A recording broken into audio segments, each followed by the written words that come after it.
তোমরা কি জানো মরুভূমিতে শুধু বায়ু নয়, ভূমির রূপ গঠনে জলও অনেক গুরুত্বপূর্ণ ভূমিকা পালন করে। কিন্তু প্রশ্ন হচ্ছে যে বায়ু এবং জল একসাথে যৌথভাবে যে কাজ করে, এই যৌথভাবে কাজের ফলে কি ধরনের ভূমিরূপ গঠন হয় সেটাই হচ্ছে জানার বিষয়।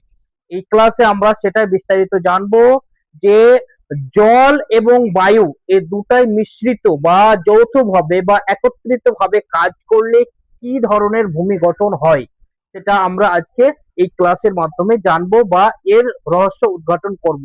Hello everyone, welcome to a new class. In this class we will discuss geography. Topic হচ্ছে যে বা বায়ু এই দুটির মিশ্রণে বা ভূমির নতুন রূপ গঠনে শুধু জল নয় বা শুধু বায়ু নয়, বরঞ্চ জল এবং বায়ু এই দুটোই মিলিয়ে কি ধরনের ভূমির নতুন রূপ ধারণ করে সেটাই আমরা জানবো। এর আগের ক্লাসে আমরা পড়লাম যে বায়ুর সাহায্যে নতুন ভূমির রূপ কিভাবে গঠন হয়।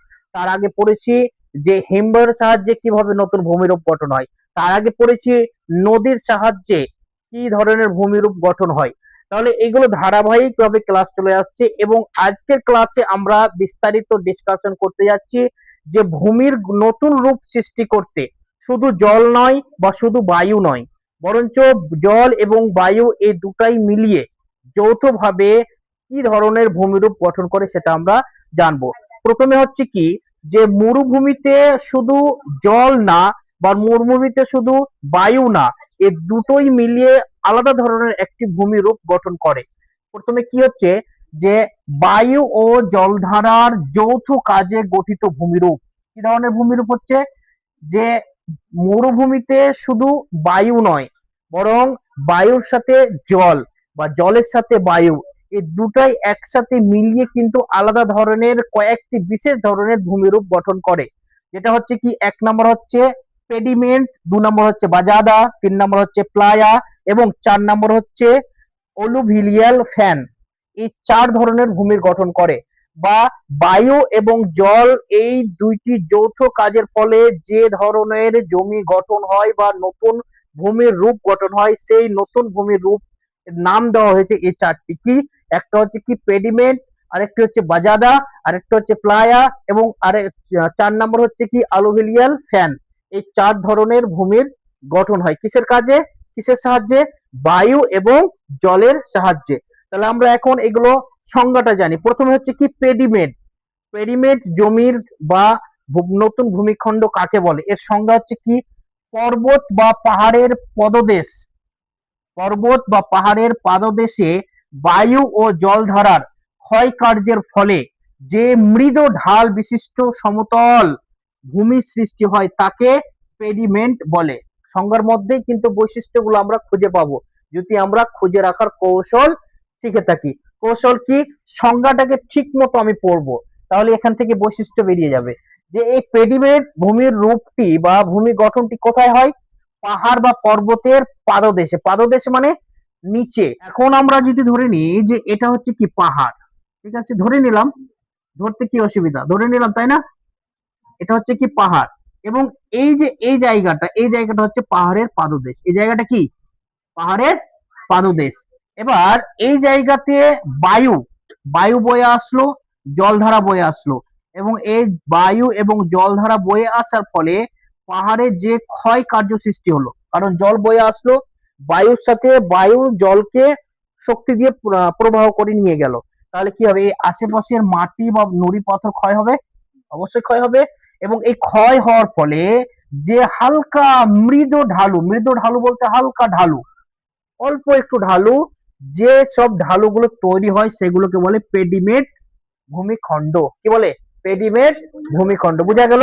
পাহাড়ের পাদদেশে বায়ু এবং জলের ফলে যে ক্ষয়কার্য সৃষ্টি হলো এবং এই ক্ষয়কার্য সৃষ্টির ফলে যে হালকা ধরনের ঢালু স্থান বা ভূমিখণ্ড বা নতুন ভূমিরূপ সৃষ্টি হলো সেটাকে বলে প্রেডিকেট।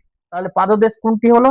পাহাড়ের নিচে, পাহাড়ের নিচে যে জায়গা থেকে সমতল আস্তে আস্তে শুরু হচ্ছে বা যে স্থান থেকে, যে জায়গা থেকে পাহাড়ের জল গড়তে শুরু করে সেই জায়গাটাকে বলে পাহাড়ের পাদদেশ। মানুষের পাদদেশ বলতে পায়ের কাছে, আমাদের পাদদেশ মানে আমাদের পায়ের কাছে পাহাড়ি অঞ্চলে থাকে, পাহাড় বা পর্বত অঞ্চলে থাকে এবং হালকা মৃদু ঢালু তৈরি করে। হালকা ঢালু মানে খুব বেশি ঢালু না, আবার খুব সমতলও না, হালকা ঢালু তৈরি করে। তারপরে নতুন ভূমিরূপ সৃষ্টি করে। ঢালু সমতল, এই যে এই জায়গাটাতে ঢালু হয়ে আসলো, হালকা ঢালু হয়ে এখানে সমতলের সাথে মিশে গেল, তাহলে হালকা মৃদু ঢালু সমতল। এখানে বলছে না বিশিষ্ট সমতল ভূমি, ঢালু মৃদু ঢালু বিশিষ্ট সমতল ভূমি সৃষ্টি হয়, তাকে পেডিমেট বলে। তাহলে বৈশিষ্ট্যগুলো আমরা এখান থেকে পেয়ে গেলাম। 2 নম্বর হচ্ছে কি বাজাদা। 2 নম্বরে কি বাজাদা।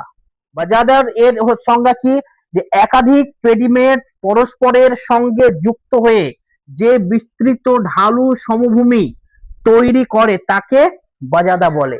এখানে সহজ, অতি সহজ মনে রাখার, যে পাহাড়ের পাদদেশে যে মৃদু বাতাস এবং জলের ক্ষয়ের ফলে যে মৃদু সমতল তৈরি হচ্ছে সেটাকে বলছে কি পেডিমেট। এবং এখানে সংজ্ঞা বলছে একাধিক পেডিমেট মানে একাধিক মৃদু ঢালু সমতল, মানে একের অধিক বা অনেকগুলি মৃদু হালকা ঢালু যে সমভূমি তৈরি হচ্ছে সেগুলো মিলিতে, সবগুলো একসঙ্গে মিলিত হয়ে, এখানে ধরে নেওয়া যে এখানে এটা একটা পেডিমেট, এখান দিয়ে বয়ে গেল এটা একটা পেডিমেট, আবার পাহাড় এদিক দিয়ে চলে আসলো, আবার এখানে এখান দিয়ে বয়ে গেল এখানে একটা পেডিমেট। এই সবগুলা মিলিত হয়ে যখন একটা বিস্তৃত ঢালু সমভূমি তৈরি করলো, সবগুলা এক জায়গায় মিশ্রিত হলো, সবগুলো এক জায়গায় মিশ্রিত হয়ে একটা বিস্তৃত ঢালু অংশ তৈরি করলো। এবং এই বিস্তৃত ঢালু সমভূমি তৈরি হয়, এটা কি বলে কি বাজাদা। কিভাবে হয়, যে অনেকগুলি পেডিমেট যুক্ত হয়ে পরস্পরের সাথে একটি বিশিষ্ট ঢালু সমভূমি তৈরি করলো, বা নতুন একটি ভূমির রূপ তৈরি হলো, এবং সেই নতুন রূপটাই হচ্ছে কি বাজাদা। ঠিক আছে, তাহলে এর যদি আমরা এখানে বৈশিষ্ট্য বের করি তাহলে কি হবে, যে অনেকগুলি পেডিমেট মিক্স হয়ে হয় এবং এবং কি হয় একটা বিস্তৃত ঢালু সমভূমি তৈরি করে, এর বৈশিষ্ট্যগুলো এগুলো বের হবে। এবং অনেকগুলি পেডিমেট এক জায়গায় মিশ্রিত হয়ে একটা নতুন সমভূমি তৈরি করলো, ঢালু সমভূমি, সেটাই হচ্ছে কি, সেটাকে বলে বাজাদা। তারপরে 3 নম্বর হচ্ছে প্লায়া। 3 নম্বরে কি প্লায়া। প্লায়ার সংজ্ঞা কি, যে মরুভূমির নিম্ন ভূমিতে মরুভূমির নিম্নভূমিতে বৃষ্টির জল জমে অস্থায়ী হ্রদের সৃষ্টি করে। অস্থায়ী হ্রদ মানে কি, হ্রদ মানে হচ্ছে না পুকুর না ঝিল, পুকুর থেকে বড় বা ঝিল থেকে বড়, সমুদ্র বা নদী থেকে ছোট, মানে যেখানে জল সময় সময় ফেপে যায় আবার সময় সময় চুপতে যায়, মানে কখনো জলের হ্রাস পায়, কখনো জল আবার বৃদ্ধি পায়। ঠিক আছে, সেটাকে বলে কি হ্রদ। তো এখানে কি বলছে, যে মরুভূমির নিম্নভূমিতে অর্থাৎ মরুভূমির নিচে পাদদেশে, মরুভূমির নিচে বা নিম্নে, সেখানে কি হচ্ছে বৃষ্টির জল জমলো। বৃষ্টি হলো মরুভূমিতে এমনিতে বৃষ্টি কম হয়, আর যখন বৃষ্টি হয় অনেক বৃষ্টি হয়।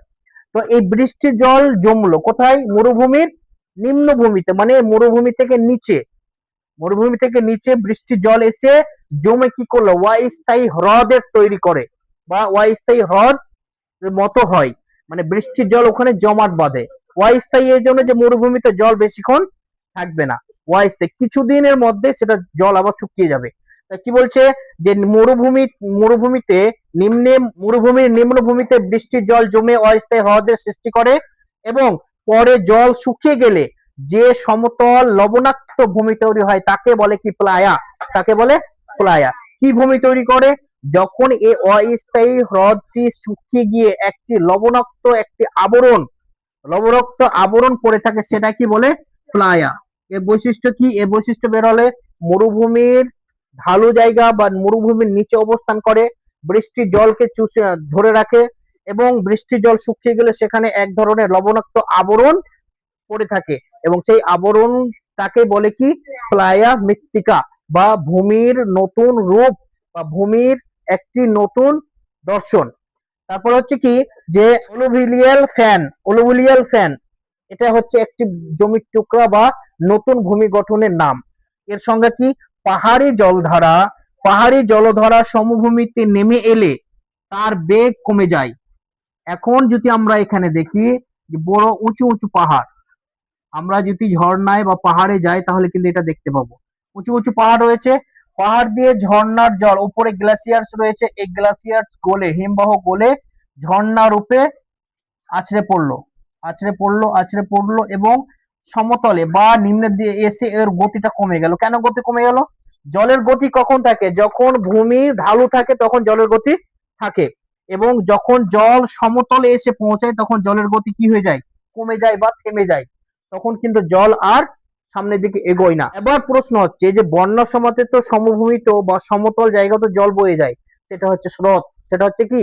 স্রোত। কারণ পিছন দিক থেকে জলের ধাক্কা বা পিছন দিক থেকে জলের চাপের কারণে সমতল জায়গাতে জল বয়ে যাচ্ছে।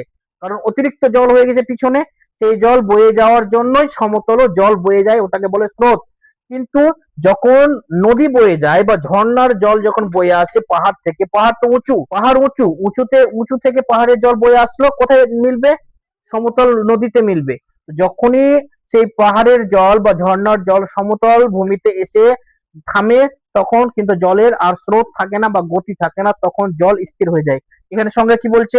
পাহাড়ি জলধারা সমভূমিতে নেমে এলে তার বেগ কমে যায়, ফলে বয়ে আনা নুড়ি, বালি ও পলি পাখার আকৃতিতে সঞ্চিত হয়। এই ভূমিরূপকে কি বলে? অলুভিয়াল ফ্যান। ঠিক আছে? কি হলো যে যখন পাহাড়ির জল যখন বয়ে আসলো, তো বয়ে কি কি নিয়ে আসলো? বালি, পলি, নুড়ি পাথর, এ সমস্ত গুলো বয়ে নিয়ে আসলো। কিভাবে? ঝর্ণার জল গ্লেসিয়ার্স বা হিমবাহ থেকে বলে আসলো। তার সামনে, জলের সামনে যা কিছু থাকলো, নুড়ি পাথর, মৃত্তিকা, মাটি বা অন্য অন্য অন্য যে মিনারেলস বা যে পদার্থগুলি জলটি বয়ে নিয়ে আসলো কোথায়?